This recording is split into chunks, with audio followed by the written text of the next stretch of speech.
Okay. So, do my colleagues have comments? Who would like to start? I have comments. Yes, Mr. Bench. So nice to see the two of you here. We don't have too many board members, council members that come to board meetings. We sure don't have very many board members go to council meetings because you just go way too long. Well, we're going to do it tonight. And you have to get some sleep. But I really appreciate the two of you because you've always been reaching out to the board in order to have closer cooperation. And it makes things go a lot better.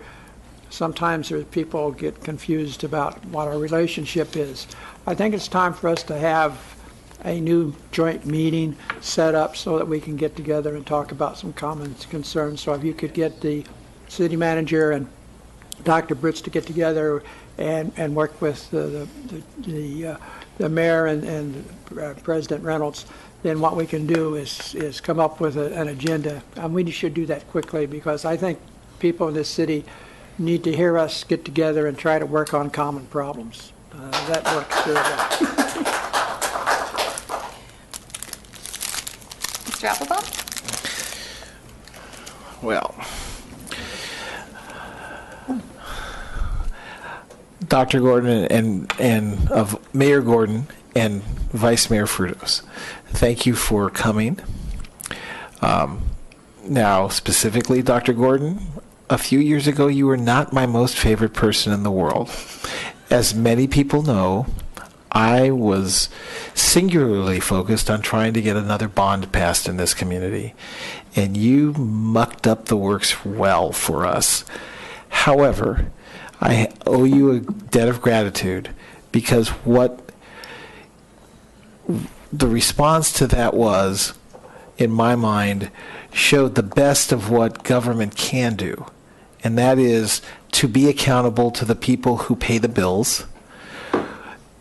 We all, as a group, came together and realized that if we wanted to have any degree of credibility in this community, we needed to put together the audit, that while it didn't prove anything that was alleged by whoever in the community chose to make the allegations, and I'm sure you were just bringing forth things that were being presented to you, as I, as an elected official, do from time to time as well.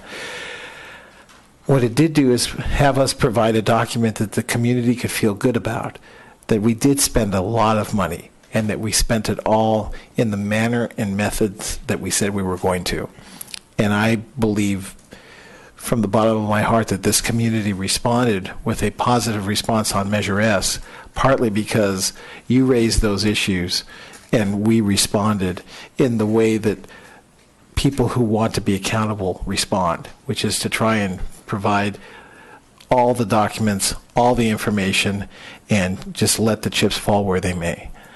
I think that that is the basis for a great relationship going forward with the City Council. I think the school board has shown a desire to be communicative and put together good working plans for the community, not only our students, but for things that we could do that are beneficial to all members of our community. I think the joint use agreement is just the beginning of what we can accomplish.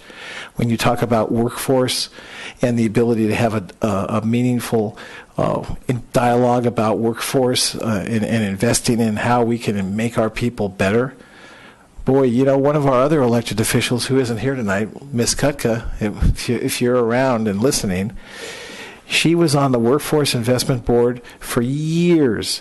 She was on the WIB for years. She was on the Verdugo Jobs Center for years. She has great passion for this.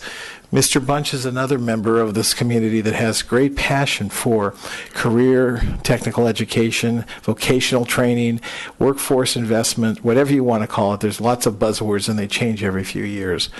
This board has, and you weren't here earlier, but we talked quite a bit about what career technical education means to those students that are not necessarily college bound.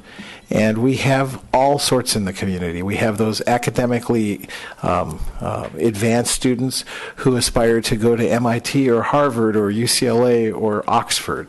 And we have those artistic students who become the prima ballerinas and the great instrumentalists and the great dramatists and the great vocalists.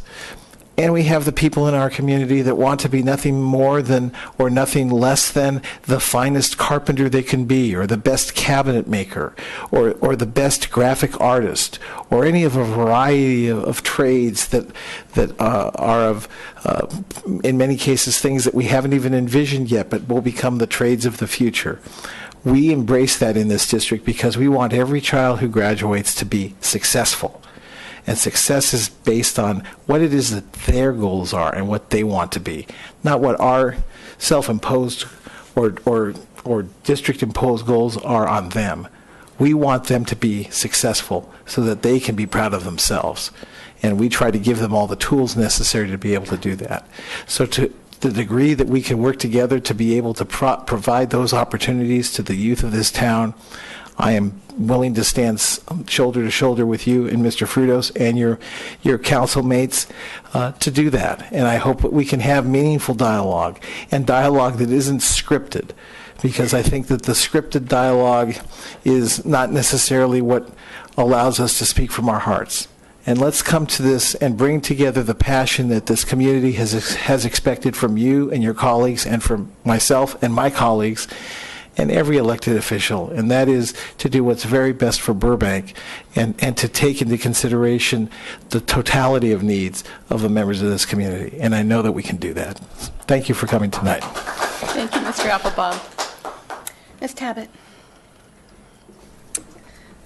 I'm not a very good politician. In fact, I'm not one at all. What I am is a community member who loves her community, loves her school district, and wants nothing more than to see it get better and better. So I thank you for coming out, taking your time, opening up your arms, and wanting to work together to make BUSD and Burbank then an even better place. So thank you very much. Mayor Gordon, Vice Mayor Frutos, thank you so much for coming out this evening and reaching out to us in this way. I remember when you asked the first questions about the audit. I think it was maybe my second meeting as president the last time around, and I picked up a message at 11 o'clock at night after the board meeting, and you wanted some answers. And I have to say, I went into a bit of a panic mode. And you wanted us to come to the meeting, to the council meeting, and explain. And what we did is we rolled up our sleeves, and Ms. Cookton and I met with you and with Mr. Flad on a Sunday morning, along with our superintendent, to find out what exactly the questions were and how we were going to address this. And it probably was about the best thing that could have happened to us. So thank you for that, because we did restore the credibility. There were questions in the community. You raised them, and you became the voice of those questions, and we were able to restore our credibility, and that was just huge. I really appreciate the things that we've been discussing, and the work that you have been doing on the workforce training, and I really look forward to having the opportunity to work on that, and I think we all will. And most of all, just thank you for being such a support in this community and being such a good partner with the district. This evening there were some swim parents here, so I want to extend thank you. There was a lot of swim parents here this evening, and students, who came to talk about the incredible accomplishments that are happening with the Burbank Blast Swim Club at Verdugo Pool, and the fact that allowing that pool to remain open has made such an incredible difference to those students and what they're able to accomplish. And so on behalf of the parents that were here earlier, I want to thank you for providing that for our students, because it's such a benefit for our student athletes and for our high school programs as well, and the way in which it feeds into that. So thank you, and I look forward to working with you.